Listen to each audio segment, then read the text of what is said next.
So at one point, you guys make your way out to New York. And I think this is when Tupac... That wasn't part of the tour. Talking about the Saturday Night Live thing? Yep. Yep.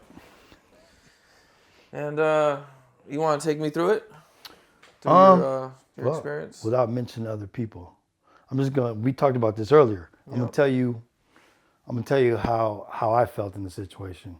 It was one of those situations where somebody is about to make an example. And I think we went to Benihana's, and we were having like this big ass snow fight in the middle of fucking Manhattan, some restaurant. And I'm like, we had just been told in LA that we're going into enemy territory, be on point. Cops got weapons, we got more security than we normally have. And now we're all out here playing snowball fight. And I'm like telling myself, this ain't how it was sold to us. And it didn't make any sense, And that was further part of it, the whole death row mystique. Some of it was publicity and marketing, and some of it was real. And you never know when was what. But I remember when we got there, somebody made a joke, like, Kendrick been talking to the police. And that was like the recurring joke when we would all say something like that, because here we are this entity. We all have street backgrounds, but the people walking around with us are police officers. So it became a joke. You're talking to the police, huh? Something like that. So we're riding up to this suite, and somebody says, Kendrick, you've been talking to the police. So not uncommon, we're all in this elevator, and everybody in the elevator start jostling, like fighting and playing around. We did it time and time again. Me and Tupac and Big Syke would fight the Outlaws. It always was some jostling. People were always playing around, blowing off steam. But this particular time, we were all fucking around. I'm pushing people back. Somebody caught me. Pow, uppercut in the gut. I was like, this shit got real. And I was like, is that a message? Is that some, is somebody sending me a message? What the fuck was that?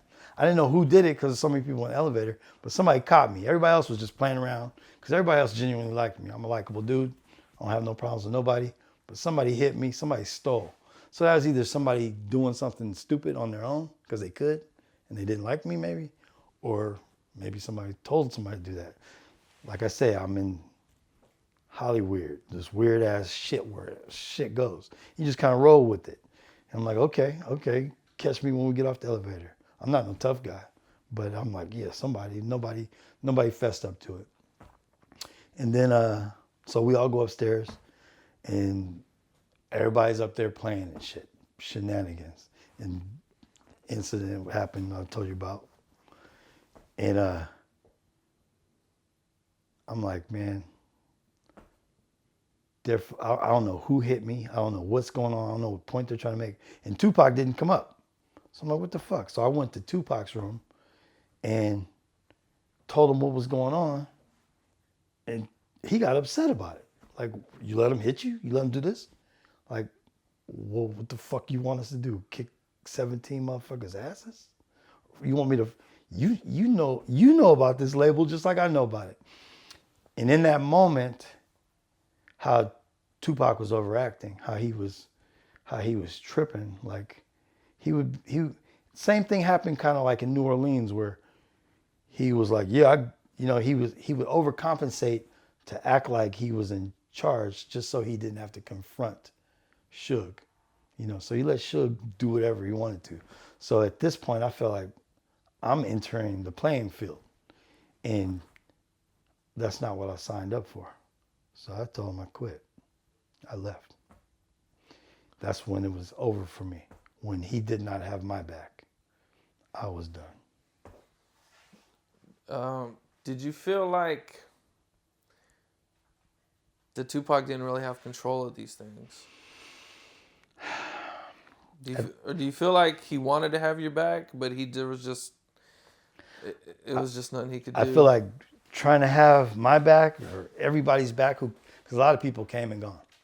And I felt like somewhere in the wash, he didn't even act like, instead of acting like, damn, that's fucked up, there's nothing I can do, instead of speaking about the elephant in the room, he's just like, nah, that's how we do it on the road. You know, this new set of rules became a Bible that he followed, but he didn't know where it was going either. You know, shit would just be like off, and he went with it. You know, and later I realized, you know, maybe that's Suge don't want people close to him around him, and so they kind of pick with you, and I feel like Tupac he can't tell Suge don't fuck with my homies, don't don't um don't talk to my homies, don't, you know, he can't do that. He'd be like, just act like it didn't happen, you know. So I felt sorry for him in the moment. When I looked at him and he had nothing to say, I knew he couldn't. You know, I felt he was being weak with who he was being at the moment, and I didn't like it. And see, like I was saying, there was like a few times, like getting the money, going to pick up the money for him and his company. Him not saying anything, not standing up for it, moving to that hotel where New York Central, when it's supposed to be New York, New York, didn't say anything.